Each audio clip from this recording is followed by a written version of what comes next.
Hi, my name's Tim, and I'm living with ALS.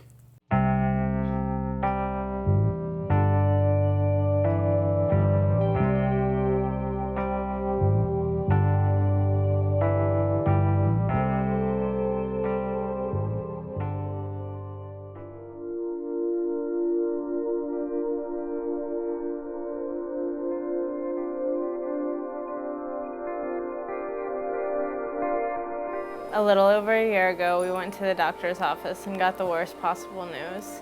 Tim was diagnosed with ALS that day. It was shocking. I was in shock.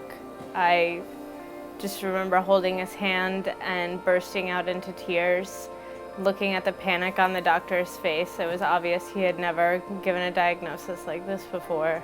First thing he said when he opened up his mouth, he actually used the full name of it and said, this is all consistent with amyotrophic lateral sclerosis. And just paused for a second, I guess, waiting for a reaction, which was, very stunned and whatnot. Initially was starting to feel like very guilty for what I was about to do to this, young, fresh out of college, bright-eyed girlfriend of mine. But I knew how fiercely loyal she was, so I basically just said, look, let's just make an agreement where I won't do the bullshit martyr, push you away thing, and you will make sure that you make time for yourself, and that this doesn't consume your life. As early as August or September of 2008, I was at least feeling stiffness in the leg that started going first. It gives me a little bit of encouragement that I'm still around at all, but that I still have at least, I'm still speaking, I still have somewhat, at least use of the left side of my body, a limited amount of use of my right arm, hand.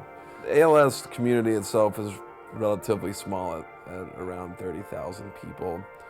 The people that have my specific form of familial ALS, which is a mutation of the SOD1 gene, is probably about 1% or less of that number, so 300-ish is probably a good guess of how many people with my genetic condition. It's really frustrating when you say my husband has ALS, and then there's the blank deer in the headlights stare, and that's followed by me saying Lou Gehrig's disease, and then it's either continued blank stare or wasn't that a baseball player? It's heartbreaking because we have the ability to cure this. We have the ability to wipe this off the face of the earth, but we don't have the funding, we don't have the celebrity status that most other diseases do. Nobody should have to live this way and die this way. I've seen support come in the most amazing ways this year through awesome rock shows, art exhibits and auctions, an awesome dance party. Yaz's birthday, she spent that in honor of us with her own art auction. We've had the coolest events for such a shitty situation. And they have brought us closer with our community, with each other, closer to the level of awareness we're hoping to achieve. It's just been tremendous what's happened and what people have done and come out of the woodwork to do for us and for the cause. I've taken a huge hit in my my basic functions. I can't shower myself anymore. I can't dress myself anymore. I can eat with a spoon in my left hand. I can type very slowly with my left hand, but even my left hand's starting to give. I can't go to the bathroom anymore by myself. I can't be left alone for more than 30, 40 minutes. I'm still lucky enough to have my voice, but I can see the symptoms or the signs that it's about to attack in my chin and in certain muscles in my face and in my tongue. I can see the twitching happening, so I know what's coming. I'm fighting for myself, but I'm fighting for her as well. Because in a sense, we need each other. We had known really before the diagnosis that we would, pretty much knew that we were going to be together forever, or that we would get married. Obviously, the diagnosis gave us more of a reason to go ahead and do it, in a sense. I proposed to her on our anniversary. Just some flowers in our dirty laundry and our dog and stuff, and asked her to gay marry me. There are good days, and there are days when one or the other is really scared about what's coming up, because no matter how hard we fight, we both know how this is going to end. I can't imagine what it's like on her side, and she can't imagine what it's like on my side. But I think in a lot of ways it sucks more to be her, because it's something helpless that she'll have to live past. It's something that she can't correct. And it's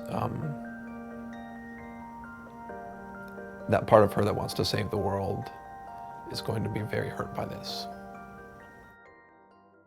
My breathing is very shallow. My limbs are really weak since I've come here.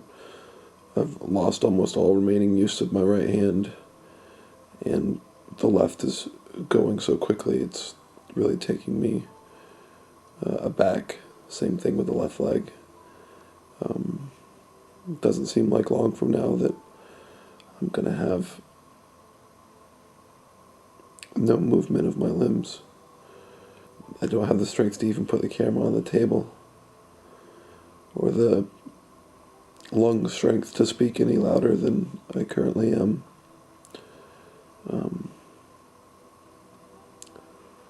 I'm really scared at this point about what's happening next. And I'm really not looking forward to not being able to move, but I am in good hands, and I know that. It was the first time I felt short of breath, and I woke up gasping for air, and it scared the shit out of me. I've got about 3 fingers on my left hand that aren't curled up, and even those are pretty shaky, and apparently are starting to curl. I can still kind of make a grip, but it's, almost all signs of independence are gone. It was a bit of a dick move by the disease to make me think it was gonna go all slow and shit. Ultimately, getting the trach was probably one of the most terrifying things I've ever done. And even now, one little mess up and I could die. It's still terrifying to a certain degree. But I also think it's one of the best decisions I've ever made, because I'm not ready to go yet. I got a lot more to do. When push comes to shove and we need extra care, the Army comes in. They help with Tim's health and his care.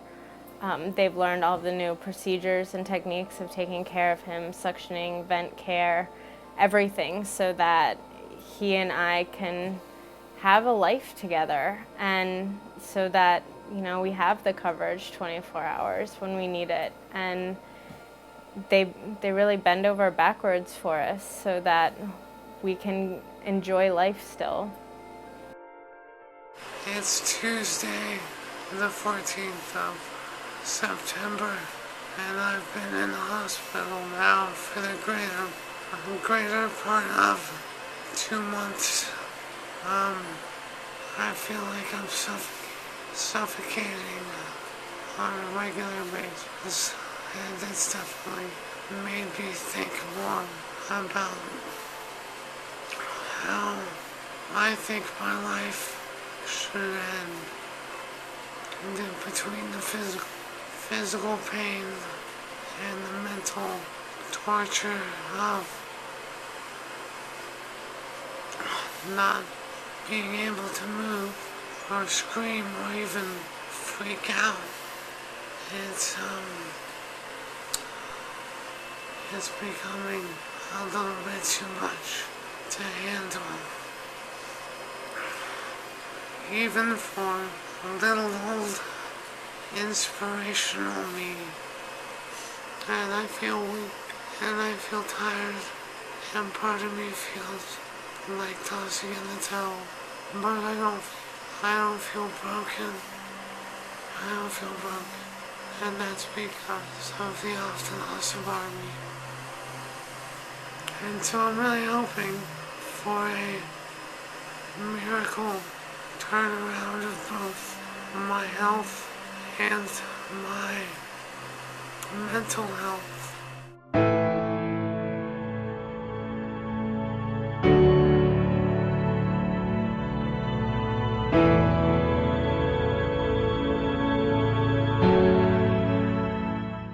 Let's see, the past year.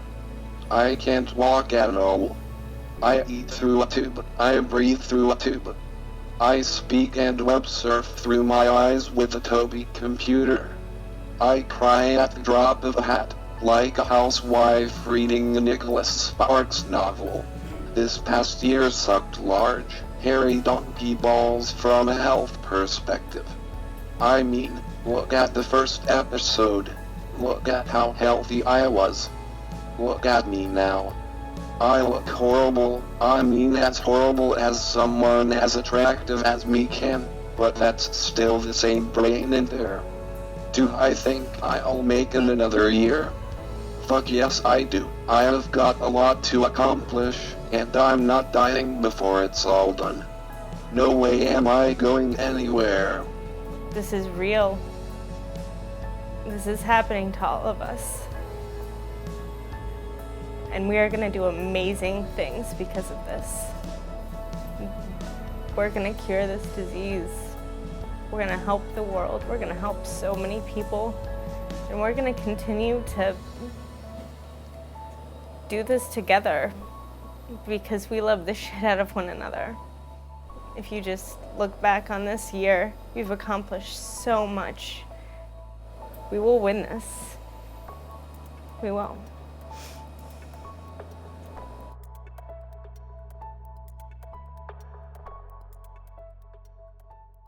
Well, I'll die trying, I'll never give up.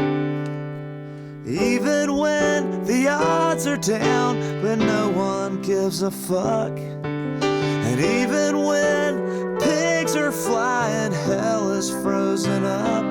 Well, I'll die trying, I'll never give up.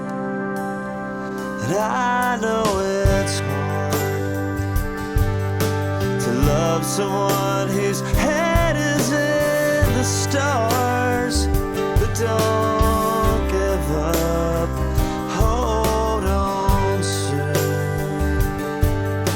Until I've kept my promise and have given you the moon, I will die trying, I'll never give up.